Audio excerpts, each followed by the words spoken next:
조언이라는 책을 쓴 허태근 교수가 사춘기 한국인에게 하는 조언이라는 글이 경향신문에 실리게 되어졌습니다. 허 교수님은 12월 달에 어쩌다 한국인이라는 책을 출판하면서 이 책 내용 가운데 일제강점기, 그리고 6.25 전쟁, 그리고 급속하게 발전된 한국의 경제 가운데 그대로 노출되어져 있는 한국에 있는 모든 한국 사람들의 그 심리 상태, 이 상태를 사춘기에 표현하면서 글을 쓴 내용입니다. 그러면서 그 기고문에 헬조선이라고 작년에 크게 화두가 되었던 그와 같은 모습들도 사실은 사춘기의 혼란과 그리고 모순들로 인하여서 현실에 만족하지 못한 그런 모습들이 사춘기적인 특성으로 나타난 것이다 라고 이야기하였습니다. 그러면서 허 교수는 사춘기는 누구에게 찾아오는 것인데 특별히 어떻게 살 것인가, 무슨 가치를 형성할 것인가 고민하며 자기 자아를, 자기 정체성을 찾아가는 어른이 되어져 가는 단계, 그것을 사춘기라고 이야기하였습니다. 특별히 사춘기에 대해서 이야기하면서 허 교수님은 한 가지 단어를 집중했습니다. 그게 무엇이냐면 포기라는 단어였습니다. 포기. 그러면서 이런 부연 설명을 하였습니다. 무언가를 다 할 수 있다라고 생각하는 것을 포기해야 한다라고 말이죠. 그러면서 우리가 몸담고 있는 사회가 끈기만 강조하여 가르치다 보니 실상 지름길이 있어도 마다하고 심지어 고생을 사서 하는 일을 미덕으로 간주하는 모습을 개탄한다라고 이야기하였습니다. 그러면서 이 포기를 하기 위하여 포기에 또 다른 것이 우리 가운데 있어야 된다라고 주장했습니다. 그게 무엇이냐면 선택이라는 것이죠. 사실 포기라는 것도 엄밀히 보면 선택의 하나의 방법입니다. 우리가 무엇을 선택하기 위하여 무엇을 포기하는 것. 우리가 지난주 말씀을 통하여서는 기성세대들은 두 가지 중에 한 가지만 포기하면 됐지만 기존의 2030 세대들은 한 가지가 아닌 수많은 것들을 포기해야 되는 그런 어려운 가운데 있다라고 말씀을 드렸습니다.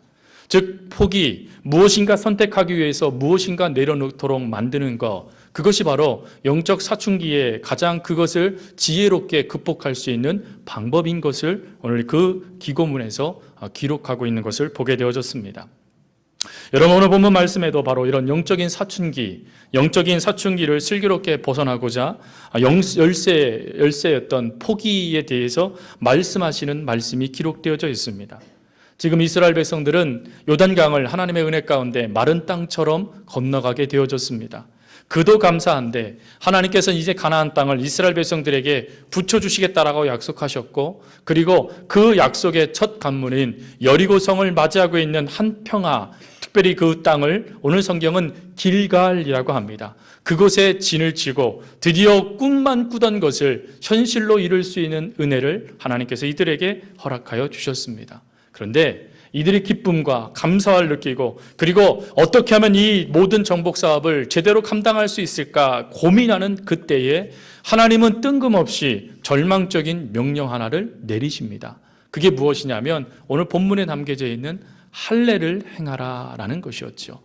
좀 전까지만 해도요, 그 땅에서 이스라엘 백성들은 무엇을 했냐면 12도를 취해서 하나님께서 우리를 요단강을 마른 땅처럼 건너게 해주셨으니 우리가 이것을 기념하자 하고 기념비를 세웠는데, 그리고 좀 전만 해도 이제 진을 치고 그 땅을 두루 살펴보면서 정말 이 땅은 하나님께서 우리에게 허락하신 땅이 맞구나, 정말 하나님은 이 땅을 우리에게 주시는구나 라고 꿈이 가득 차 있는 그때에 하나님은 이들에게 뜬금없이, 그것도 적군이 우리를 내다보는 그 자리에 앞에서 할례를 행하라라고 명령을 내리셨다라는 것입니다.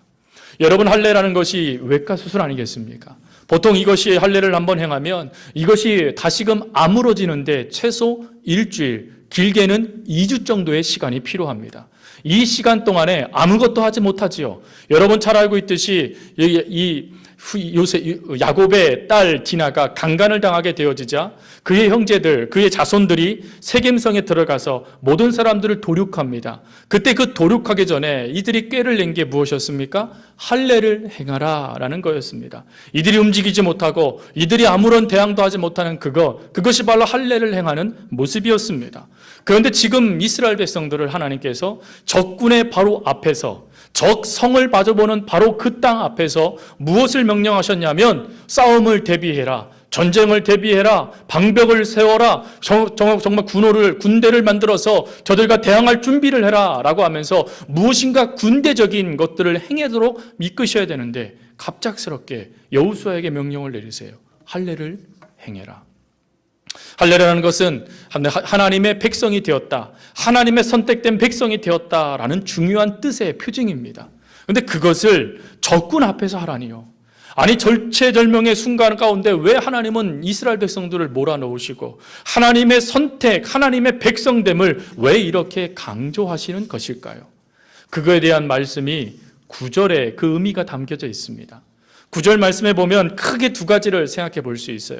첫 번째는 무엇이냐면 이스라엘 백성들이 하나님의 백성이 되었음을 확인하기는 작업, 하나님의 선택받은 백성임을 확인시켜 주시기 위해서 할례를 행하고 계신다라고 말씀하고 계시는 겁니다. 여러분, 이스라엘 백성들이 하나님의 백성이 된 결정적인 이유는 하나님께서 아브라함과 계약을 맺으셨기 때문이었습니다. 그 계약의 첫 시발점이 무엇이었냐면 할례를 받는 것이었죠. 그래서 할례를 통하여서 하나님의 백성이 되었음을 표징으로 보여주신 사건이었습니다. 근데 문제는 무엇이었냐면 이스라엘 백성들이 애굽에 430년간 종살이 할 때에도 이 할례를 행함으로 하나님의 백성이라는 것을 이들이 잊지 않았다라는 것입니다. 그런데 광야 40년 동안 이스라엘 백성들, 특별히 광야 40년 출애굽 2세대들이 단 한 명도 할례를 받지 않았다라는 것입니다. 할례는 하나님의 백성이 되었다라는 확증, 확인이라고 말씀을 드렸습니다. 그런데 이들이 40년 동안 할례를 받지 않았다라는 것은 무엇을 의미합니까? 이들이 하나님의 이끄심은 받았고 이들이 하나님의 인도함은 받았지만 이들은 하나님의 백성은 아니었다라는 것이었습니다.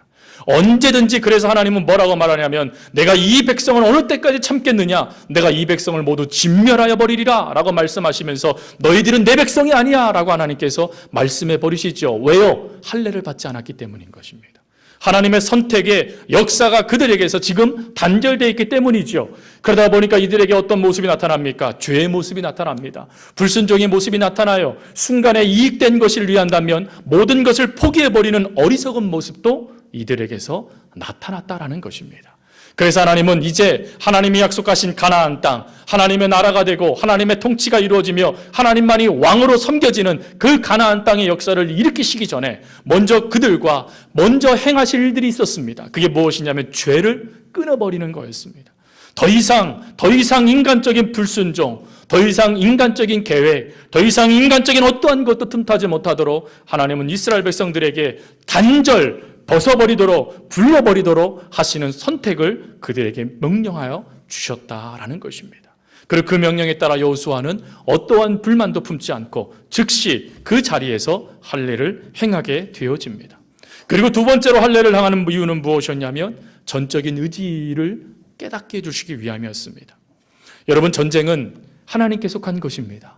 그런데 전쟁을 이들이 처음 하는 것이었다면 두려워하면서 어떨 줄 몰라 하니까 아마 하나님께 의지했을 거예요. 그런데 이들은 지금 가나안 땅까지 오기 전에 수많은 전쟁을 치르면서 온 사람들이었습니다. 심지어 그 전쟁 가운데 모세가 팔을 들면 이기는 역사도 경험했고, 그리고 한 번도 칼을 잡아본 사람들이 아니었고, 한 번도 전술, 전략, 또 심지어 그 군대의 모든 것들도 한 번도 배워본 적이 없는 사람들이었습니다. 그런데 이들이 전쟁을 했을 때 이기는 거예요. 전쟁을 하는 것마다 싸움을 승리하게 되어지는 겁니다. 심지어 완전히 진멸시켜가며 그 땅의 사람들을 두려워 떨게 하며 이들이 가나안 땅까지 오게 된 것입니다. 그러다 보니까 여러분, 이들이 가나안 땅에 딱 들어오자마자 무슨 생각이 들었을까요? 아마 이런 생각이 들었을 것 같아요. 이거 별것도 아니야.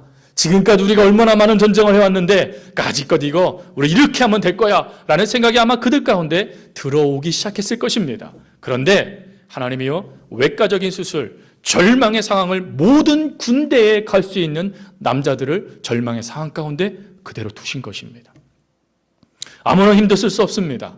움직이는 것도 힘듭니다. 고통이 날마다 찾아옵니다. 요즘처럼요, 무슨 그 모든 고통을 잠재줄 수 있는 약품이라도 있었겠습니까? 없었지요. 그 고통을 고스란히 겪어야 됩니다. 그럼에도 불구하고 그들이 창을 들어야 돼요. 그럼에도 불구하고요, 그들이 방패를 들어야 돼요. 왜요? 자기와 함께 온 가족들이 있기 때문인 것이죠. 그런데 여러분, 그들이 칼을 든들 싸움에서 이길 수 있겠습니까? 그들이 창을 든들 싸움에서 이길 수 있겠습니까? 지금 자신의 상황은 절망인데요. 지금 자신이 할 수 있는 게 아무것도 없는데요. 하나님은 왜 이렇게 극한 상황으로 이끄십니까? 바로 그 순간에 이 전쟁은 하나님께 속한 거였구나. 이 가나안 땅의 정복은 우리가 이루는 것이 아니라 하나님이 우리를 통하여 이루어 가시는 것이구나 라는 것을 깨닫는 자리로 지금 적군이 보고 있는 앞에서 할례를 행하고 계신다 하는 것입니다. 여러분, 지금 하나님께서 이 처음에 말씀드렸던 어쩌다 한국인이라는 그 책을 썼던 허 교수님처럼 이들에게 하나님은 포기라는 것을 요청하시지요. 근데 엄밀히 보면 이들에게서는 포기지만 사실 포기의 또 다른 것, 선택이라는 면에 봤을 때 지금 이들은 자신들은 포기하고 있지만 누구를 선택하고 있습니까? 하나님을 선택하고 있다라는 것입니다. 여러분, 내가 포기된 그 자리, 내가 내 유익을 위해서, 내 생각을 위해서, 내 뜻을 위해서 내가 계획한 모든 것들을 이루기 위하여서 무엇인가 할 수 있다는 그 모든 것들을 포기하고 하나님을 선택한 그 순간 우리가 여러분 말씀을 통해 놀라운 걸 발견하게 되지요. 그들은요, 지금 적군 앞에서 곧 닥쳐올 줄 모르는 절체절명의 어려운 가운데 있었지만 사실은 어려움이 전혀 아니었다는 것을 아십니까? 그들은 눈앞에 정말 여리고성 이중 성벽이 보였고, 그리고 수많은 사람들의 적군들을 이미 겪었기 때문에 또 그 가나안 땅이 철기 문화의 민족이었기 때문에 그 무기의 문제들도 이들이 알고 있었을 것입니다. 그래서 눈으로 보고 경험하고 귀로 들은 것 때문에 그들의 마음이 녹았을 것이에요. 하지만 눈으로 보여지는 것과 전혀 다른 상황을 하나님께서 만드셨습니다. 그게 5장 1절 말씀이에요. 5장 1절에 하나님께서 뭐라고 말씀하십니까? 뭐라고 기록되어 있습니까? 그들이 두려워 떨도록 만들어 주셨다는 거예요. 그들이 두려워하고 힘들어하고 어려워하도록 그들을 만들었다는 것입니다. 심지어요, 어느 상태까지 만들어 놓습니까? 그들이 전쟁할 마음을 하나님께서 없애버리세요. 아예 전쟁할 생각도 갖지 못하도록 만들어 버리세요. 그거를 뭐라고 표현했냐면 그들의 마음이 녹았다라고 표현되어 있습니다. 하나님은 이미 다 상황을 정리해 주셨어요. 그런데 우리 인간의 눈으로 적은 여전히 적이고 성벽은 여전히 성벽이고 문제는 여전히 문제였던 것이지요. 그럴 때 하나님께서 할례를 행하라라는 걸 통하여서 아니, 그게 아니라 내가 하면 되어지는 거야 라는 것을 깨닫게 하기 위하여 이들에게 포기라는 자리로 이들을 이끌으셨다라는 것입니다. 마찬가지입니다. 여러분, 저희들에게도 하나님께서는 우리들에게도 똑같이 영적인 포기할 수 있는 자리, 영적인 할례를 받는 그 자리에 우리를 세우신다 하는 것이지요. 하지만 여러분 기억하십시오. 포기는 또 다른 선택입니다. 우리가 포기하는 그 순간에 하나님을 향한 선택의 믿음이 발동되어지면 그것은 포기가 아니라 그것은 온전한 믿음의 결단인 것을 믿으시기 바랍니다. 그러면 하나님께서요, 우리들을 이런 영적인 할례의 자리, 절체절명의 순간으로 몰아넣는 그 이유는 무엇일까요? 도대체 우리에게 뭘 포기하기를 원하시길래 하나님은 이렇게 우리를 그 자리 가운데로 밀어넣으실까요? 그 말씀에 보면 2절 말씀에 보니까 하나님께서 첫 번째로 우리에게 뭘 포기하기를 원하시냐면 우리들의 힘과 능력을 포기하기를 원하신다 하는 것입니다. 여러분이 이 할례가 외과 수술이라고 말씀드렸어요. 할례한 장소가 적군의 앞이라고 말씀을 드렸습니다. 여러분, 이때에 이들이 할 수 있는 것이 무엇이 있었을까요? 아니, 만약에 이들이요 힘이 있었다면 어떻게 했을까요? 만약에 하나님께서 이 순간에 할례를 명하지 아니하시고 이스라엘 백성들이 어찌하나 지켜보셨으면 어떤 결과가 발생됐을까요? 아마 아이성의 모습이 여리고성에도 그대로 나타났을 것입니다. 우리 이렇게 하면 될 거야 하나님께 묻지도 않고 자신의 생각대로 움직였을 거라는 것이죠. 그래서 하나님은 그 이스라엘 백성들이 그와 같은 잘못된 것을 범하지 않기 위하여 잘못된 생각 가운데 그들이 무너져서 엉뚱한 결과에 그들이 목숨 걸 것을 하나님께서 두려워하셔서 그들을 이미 막아버리시는 것이 바로 이 할례였다라는 것입니다. 하지만 어떻습니까?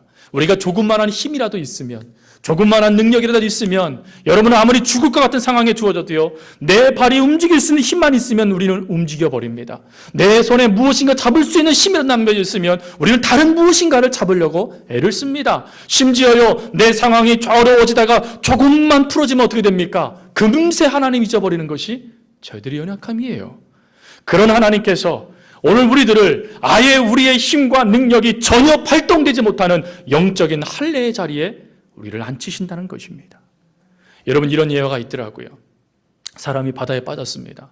이제 여름이 다가오면 우리 제주도에도요, 해배 해수욕장들이 쫙 오픈되면요, 여기저기 사람들이 수영을 할 거 아니겠습니까? 아마 성도님들 중에서도 가시는 분들도 계시겠지요. 물론 저도 갈 겁니다.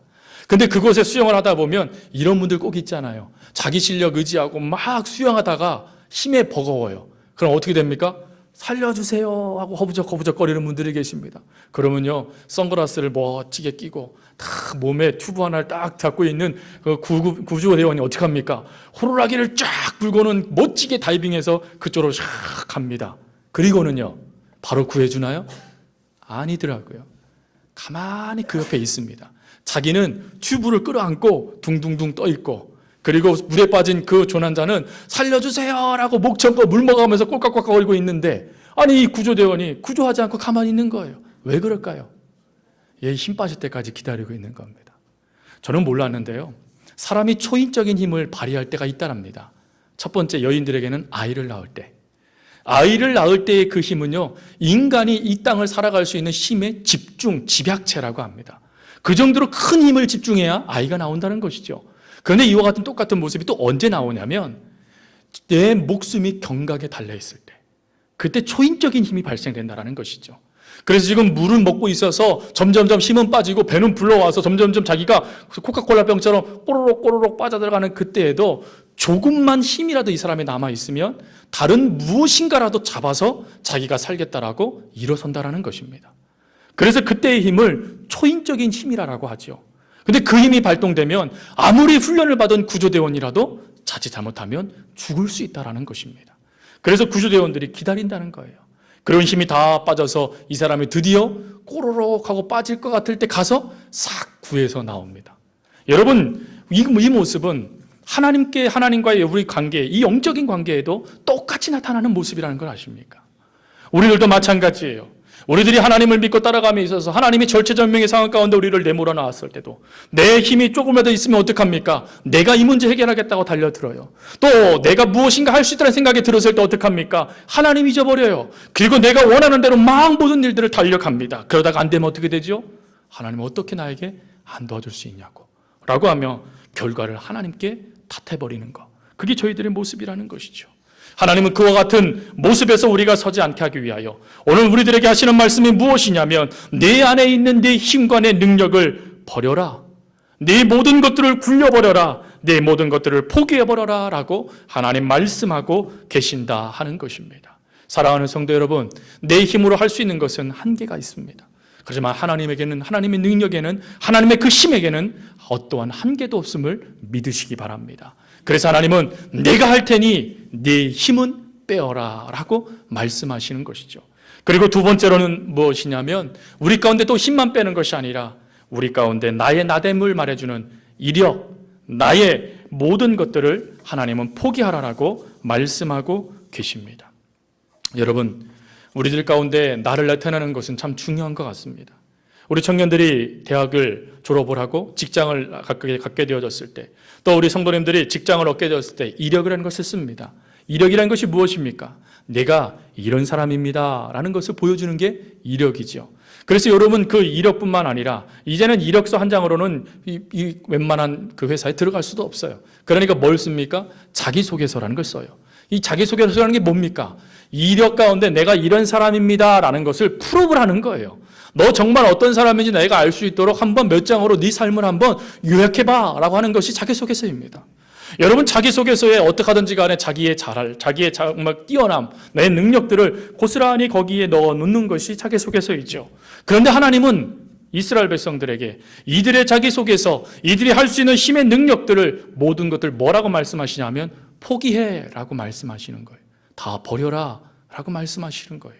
지금까지 너희가 가나안 땅까지 오기 전까지 행해왔던 모든 것들을 다 잊어버려라 라고 말씀하고 계신다라는 것입니다. 아니, 하나님, 지금까지 우리가 어떻게 40년 동안 이곳에 왔는데요, 그것을 철저하게 기록해서 정말 우리가 똑같은 죄를 범하지 않도록 해야지 왜 그걸 잊어버려야 됩니까? 하나님께서 우리 하나님께 물을 수 있습니다. 그런데 여러분, 이것이 진리입니다. 왜 그렇습니까? 여러분, 여기에 컵이 있습니다. 이 컵에 뭐가 담겨져 있냐면 물이 담겨져 있어요. 근데 만약에 여러분 이 컵에 제가 목이 말라서 물을 마시고 싶은데 이 컵에 물 아닌 다른 것들이 담겨져 있다고 생각해 보십시오. 그러면 이 안에 물을 쏟은들, 이 안에 물을 부은들 제가 이 안에 이 컵에 있는 물을 제가 마실 수 있겠습니까? 없다라는 것이죠. 하나님은 이스라엘 백성들에게 너의 생각, 너의 뜻, 너의 계획들, 너의 이력들, 너의 모든 것들을 말할 수 있는 그 모든 것들을 포기하라고 말씀하신 이유는 무엇이냐면 하나님께서 앞으로 부어주실 은혜와 역사가 많다라는 것을 깨닫게 해주시기 위함이었다라는 것입니다. 여러분, 가나안 땅에 이들의 이스라엘 백성들의 무기는 청동 무기였습니다. 하지만 가나안 땅의 백성들은 이미 군사 문화가 발달되어져서 철기, 칼을 갖고 있었습니다. 철과 청동이 부딪히면 청동은 잘라져 버리는 거예요. 깨져 버리는 것입니다. 전쟁이 되지 않아요, 이거는요. 그런데 하나님이 전쟁이 되도록 만드시겠다는 거예요. 은혜를 이 잔에 가득가득 채워서 하나님께서 행하실 일들을 보게 줄 수 있도록, 볼 수 있도록 만들어주겠다라고 하나님 말씀하시는 것입니다. 그러니 너는 내 안에 있는 모든 것들을 쏟아 놓아라. 너 안에 있는 모든 것들을 내 안에 다 부어버려라. 그러면 내가 부어진 그 잔 위에 내가 역사하여 주는 것들을, 내가 은혜를 주는 것들을, 내가 함께하는 것들을 채워주겠다 말씀하시는 것이죠. 여러분, 이거를 깨달았던 사도 바울은 그가 빌립보 3장 7절 9절에 이런 고백을 합니다. 그러나 무엇이든지 내게 유익하는 것을 내가 그리스도를 위하여 해로 여길 뿐더러 모든 것을 해로 여김은 내 주 그리스도 예수를 아는 지식이 가장 고상하기 때문이라. 내가 그를 위해 모든 것을 잃어버리고 배설물로 여기노라. 여러분, 정말 이 고백을 하고 있는 배설물로 여깁니다 라고 말하고 있는 사도 바울이 그 이력이요 정말 배설물로 여길 정도로 정말 부끄럽고 더러운 것입니까? 아니잖아요. 우리가 너무나 잘 알고 있듯이 사도 바울은 그 당시에 인정받고 촉망받던 젊은이였습니다. 요즘 말로 하면요 30대 초반에 국회의원장 될 수 있는 그런 능력의 사람이 사도 바울이었다라는 것입니다. 나면서부터 베냐민 지파였습니다. 왕족이었어요. 거기다가 로마 시민권자였습니다. 거기다가 또 가말리 학파의 문화생으로 최고의 공부를 배운, 최고의 학식을 갖고 있는 사람이 바로 이 사도 바울이었습니다. 그런데 여러분, 이 사도 바울에게 오늘 하나님께서 허락하신 은혜가 무엇입니까? 하나님을 만나고 나니까, 하나님을 경험하고 나니까, 하나님을 깨닫고 나니까 그거 아무것도 아니었네 라는 것을 깨닫게 되었다라는 것이지요. 여러분, 사실 사도 바울이 나의 나 된 것은 나 하나님의 은혜입니다 라고 말했던 이유가 무엇이었습니까? 그 모든 것들을 자기가 자랑하면 하나님을 놓칠 수 있었다는 것을 그는 알았다라는 것입니다. 여러분, 우리의 이력을 통하여서, 우리의 생각을 통하여서, 나의 자랑하는 것을 통하여서 여러분 하나님이 나타납니까? 그렇지 않습니다. 자랑할 때 우리가 하나님을 자랑해야 되고, 우리가 정말 찬양할 때 하나님을 찬양해야 되고, 우리가 많은 것을 하나님께 영광을 돌려야 되는데, 안타깝게도 저와 여러분들은 하나님보다는 내가 칭찬받고 싶고, 내가 영광받고 싶고, 내가 많은 사람들에게 인정받고 싶은 모습이 얼마나 많이 우리 가운데 나타납니까? 심지어 아담과 하와처럼 하나님처럼 되고 싶은 모습들도 우리 가운데 얼마나 많이 나타납니까? 그러나 하나님 말씀하시는 거예요. 아니, 그것도 다 쏟아 놓아라. 배설물로 여겨라. 부끄럽게 여겨라. 그리고 나를 알아라. 나를 만나라. 나를 경험해라. 나를 가득 채워라 라고 우리 하나님께서 말씀하고 계시는 것입니다. 여러분, 하나님과 상관없는 나라의 모습들이 우리 안에 차지 않기를 바랍니다. 하나님이 우리 안에 차곡차곡 채워져서 나라는 생각들이 벗어나 버리고 또 부어져 버리고 사라져 버리는 은혜들이 우리 가운데 있기를 바라요. 그런 모습이 우리 가운데 있기를 바랍니다. 그리고 마지막으로요, 내가 무엇인가 이루겠다라는 생각을 버리라는 것입니다. 여러분, 이스라엘 백성들이 이제 곧 있으면 전쟁을 치러야 됩니다. 그런데 좀 전까지 할례를 통하여 하나님을 전적으로 의지하게 만드셨던 하나님께서 이제 이 전쟁은 내가 항하는 것이다 라는 것을 직접적으로 깨닫게 하기 위하여 누구를 보내시냐면 여호와의 군대 장관을 보내십니다. 그럼 여러분, 여호와의 군대 장관을 보내면 이 여호수아가 그 군대 장관을 보자마자 뭐라고 말해야 되겠습니까? 주여 말씀하십시오. 제가 주님의 뜻대로 행하겠습니다 라고 말해야 되지 않겠습니까? 근데 이 여호수아는 그러지 않아요. 우리가 읽지 않았지만 13절 14절 말씀에 가보니까 여호수아가 이 여호와의 군대장을 향하여 뜬금없이 이렇게 말합니다. 당신은 내 편입니까? 아니면 적입니까? 라고 말이죠. 그러자 여호와의 군대장관은 그 말을 듣자마자 이렇게 말합니다. 나는 이 편도 아니고 저 편도 아니고 나는 그냥 내 편이다. 그러면서 이렇게 말하죠. 도리어 여호수아에게 이렇게 말하는 겁니다. 그러나 여호수아야, 너는 내 편이냐 적이냐라고 하나님께서 물으세요. 여러분, 이 대화가 서로 간에 동문서답하는 것 같잖아요. 그런데 그렇지 않습니다. 지금 여호수아의 생각을 여호와의 군대 장관이 교정하고 있는 것입니다. 여러분, 하나님은 내 편입니다. 맞습니다. 하나님은 언제나 우리들의 편이 되어주십니다. 그런데 먼저 우리가 해야 될 것이 무엇이냐면, 내가 하나님의 편인가? 내가 하나님의 백성인가? 내가 하나님의 자녀인가가 더 중요하다라는 것입니다. 그런데 우리는 하나님 내 편 대 주십시오. 하나님이 내 편 되시는 게 저 사람 편 되는 것보다 더 좋습니다 라고 말하는 모습들이 얼마나 많이 나타납니까? 심지어 하나님을요, 내 편 되도록 만들기 위하여 무선 리모컨 갖고 있는 컨트롤러를 잡고 있는 사람처럼 하나님을 이리저리 조종하며 내가 원하는 대로 움직이고자 하는 모습들이 얼마나 많이 나타나는 말입니까? 그런데 하나님은 이렇게 말씀하세요. 아니, 내가 네 편이 아니라 네가 내 편인가가 중요하다라고 말이죠. 그래서 하나님께서 이 여호수아와 그리고 오늘 하나님이 내 편 되달라고 떼쓰고 있는 우리들에게 뭐라고 말씀하시냐면, 네 발에서 신을 벗어라. 네가 선 곳은 거룩한 곳이다 라고 말씀하신다는 거예요. 이게 무슨 뜻이냐면, 이 원어의 뜻은 이렇게 담겨져 있더라고요. 단지 신발을 벗고 거룩하다 그런 뜻이 아니라 이런 뜻이더라고요. 지금 네가 서 있는 이곳에 너의 주인 하나님이 임하셨다. 너는 종으로서 예의를 갖추어라 라는 뜻이더라고요. 사랑하는 성도 여러분, 우리가 하나님을 온전히 의지한다라고 말합니다. 내 힘 포기했다라고 말합니다. 내 생각 포기했다라고 말합니다. 내 이력 포기했다라고 말합니다. 그러면 정작 하나님을 향하여 뭐라고 말합니까? 하나님은 내 편 되십시오라고 하나님을 마치 내 전유물처럼 만들어버린다라는 것입니다. 그러나 하나님은 말씀하세요. 아니, 내가 네 편은 당연히 될 텐데 너는 내 편이 되고 있니? 라고 말씀하시는 거예요. 여러분, 지금 우리가 하나님 편에 서 있는가? 내가 지금 하나님 백성으로서 하나님 품 안에 있는가? 이것은 너무나 중요하다라는 것입니다. 믿음이 무엇일까요? 믿음은요, 주어가 바뀌는 거래요. 주체가 바뀌는 거래요. 무슨 말이냐면, 믿음은 나에게서 하나님으로, 내 것에서 하나님 것으로 이렇게 그 앞에 주어가 바뀌는 거, 이게 믿음이라는 것입니다. 지금까지 우리가 나를 위한 것들이 얼마나 많이 집중하며 삶을 살아왔습니까? 예, 앞에 있는 목사도 그랬습니다. 그러나 여러분, 우리들 가운데 하나님께서 오늘 말씀을 통해 주시는 은혜는 무엇이냐면, 이제는 나가 아니라 너가 아니라 하나님을 위한 삶을 살아라 라고 하나님께서 말씀하시는 거예요. 여러분, 이 땅의 모든 것들은 하나님 것입니다. 우리가 이 땅의 삶을 살아가는 것도 하나님의 은혜이지요. 그리고 우리가 예배하는 이것도 하나님께서 우리들을 통하여서 부어주시는 하나님의 역사예요. 이 땅의 모든 것들 가운데 하나님 것이 아닌 것이 무엇이 있겠습니까? 심지어 우리들조차도 하나님 것인데 말이죠. 책 중에 합당한 희생이라는 책이 있어요.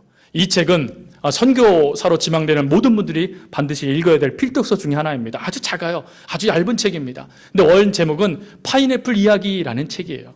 이 파인애플 이야기는 이런 이야기입니다. 선교사님이 정말 원시 부족인 하나님 미개한 그 지역에 가서 복음을 전하며 의료 선교를 하게 되어졌습니다. 근데 한참 의료 선교를 하다 보니까 고향에서 먹었던 그 달달하고 새콤한 파인애플이 먹고 싶은 거예요. 여러분, 그러실 때 있잖아요. 외국에 여행하시다 보면 그거 왜 매콤하고 그거 왜 그 김치 막 라면 이런 거 먹고 싶으시잖아요. 아니세요? 뭐 저만 그러신 것 같으죠?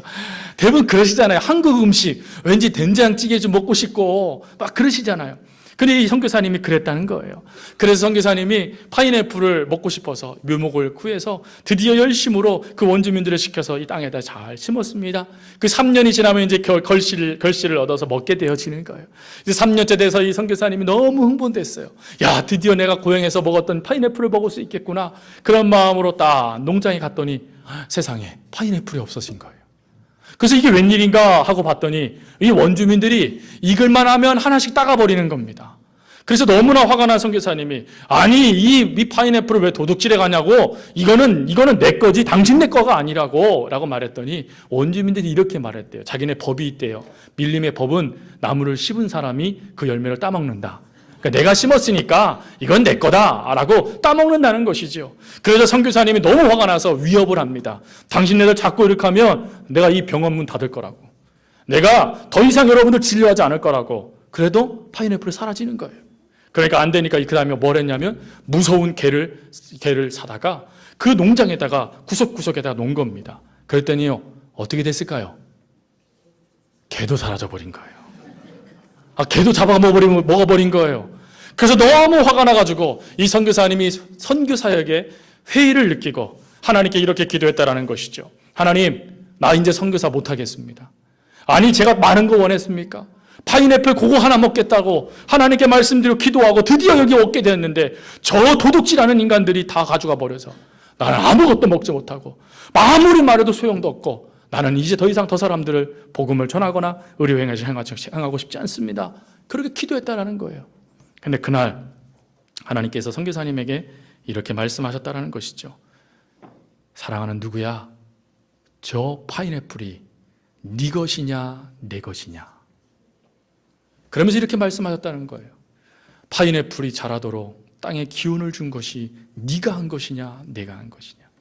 하늘의 햇볕을 쨍쨍하게 쬐서 저 파인애플이 무럭무럭 자라도록 만든 거 네가 한 것이냐 내가 한 것이냐. 때를 따라 비를 내리고 때를 따라 모든 것들을 병충해도 막아주며 그 파인애플이 자라도록 내가 역사한 것은 나이지 너가 아니다 라는 말씀을 깨닫게 해주신 것이죠. 그래서 이 선교사님이 하나를 깨닫게 됩니다. 아이쿠야, 내가 가장 중요한 하나님을 놓쳤구나. 하나님의 것인데 내 것이라고 엉엉 우기면서 내가 많은 사람들에게 하나님 욕 먹이고 있었구나 라는 걸 깨닫게 돼요. 그리고 그 다음 해가 되어졌습니다. 그 다음에도 역시 또한 파인애플이 자라났습니다. 원주민들이 파인애플이 익자마자 그 맛에 이미 중독되어져서 그것을 하나씩 따가기 시작하는 겁니다. 그런데 선교사님이 화를 내지 않는 거예요. 그 모습을 직접적으로 눈으로 봐도 씩 웃고만 하고 마는 것이었습니다. 그 모습을 보았던 원주민들이 선교사님에게 쭈르륵 달려나옵니다. 그리고 이렇게 말합니다. 선교사님, 올해는 왜 우리에게 화를 내지 않습니까? 라고 질문을 해요. 그래서 선교사님이 이렇게 고백합니다. 지금까지 난 그 나무가 내 것이라고 생각해서 화가 났었습니다. 그러나 그것은 잘못된 생각이었습니다. 왜냐하면 하나님이 진짜 주인이기 때문입니다. 저는 그 사실을 잊고 있었습니다. 라고 고백했다라는 것입니다. 여러분, 이 고백에 놀라운 일이 발생되어져요. 온 주민들이 더 이상 하나님 것이라는 말을 듣자 그 파인애플을 따가지 않게 되어졌고, 그리고 후에는 이 선교사님이 변화된 모습을 보면서 예수 믿는 공동체로 바뀌게 되어졌다라는 것입니다. 왜 선교사들한테 이게 필독서가 될까요? 선교사요, 내가 하는 것이 아니라 하나님이 하시는 것이다. 이 교회 내 교회가 아니라 하나님의 교회이다. 이 성도 내 성도가 아니라 하나님의 성도이다 라는 것을 기억하라 라고 위해서 이 책을 읽게 하는 것이죠. 사랑하는 성도 여러분, 말씀을 마쳐요. 모든 것은 하나님의 것입니다. 하나님이 하시는 것이에요. 내가 하려고 아둥바둥한들 이루지 못합니다. 그러나 내가 포기하고 하나님을 선택한 그 순간에 하나님은 역사하세요. 우리 마지막으로 우리 두 고백을 함께 했으면 좋겠습니다. 먼저는 우리 옆에 앉아있는 분들에게 이렇게 고백했으면 좋겠습니다. 함께 고백하겠습니다. 빨리 포기하면 좋습니다. 네, 빨리 포기하면 좋습니다. 빨리 포기하면. 두 번째, 나 자신에게 고백하는 겁니다. 함께 고백하겠습니다. 나를 포기하고 하나님을 선택하자. 이런 은혜가 우리 가운데 있기를 바랍니다. 포기, 또 다른 이름은 선택입니다. 하나님을 선택하여 힘있게 나아갈 수 있는 저와 여러분의 삶이 될 수 있기를 바랍니다. 우리 말씀을 의지해서 내가 주인 삶은 모든 것 내려놓고 이 찬양 부르고 제가 기도하고 축도 예배를 마치겠습니다. 모두 일어나셔서 함께 찬양 부르겠습니다.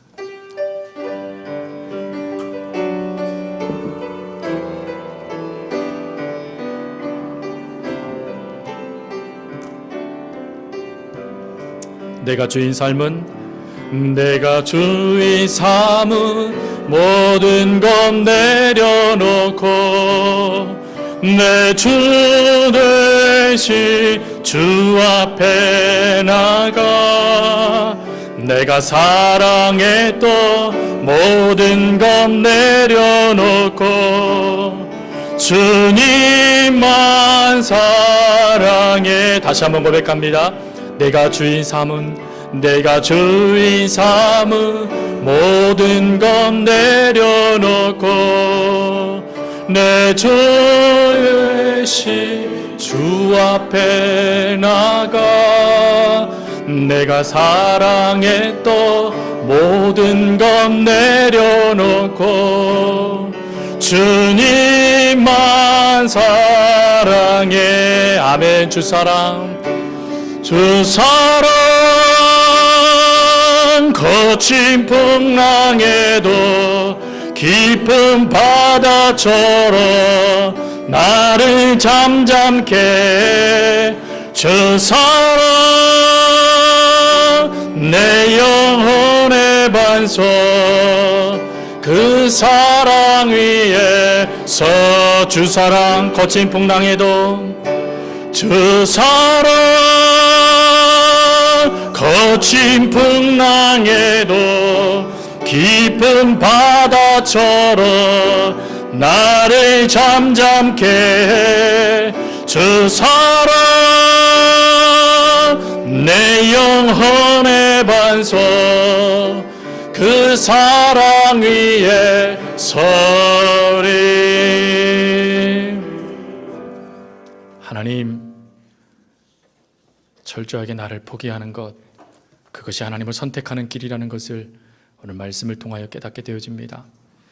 영적인 할례의 자리로 하나님께서 저희들을 세우시고 또 그 자리에서 그것을 행하게 하시고 또 그 자리에서 저희들에게 극한 상황 가운데로까지 모르신다 할지라도 하나님, 그 속에 역사하신 하나님, 그 속에 채워주시는 하나님, 그 속에 좌정하시며 움직이시는 하나님의 그 사랑을 바라보며 하나님, 그 순간에도 믿음으로 내가 아닌 주님께 집중할 수 있는 저희들이 되게 하여 주옵소서.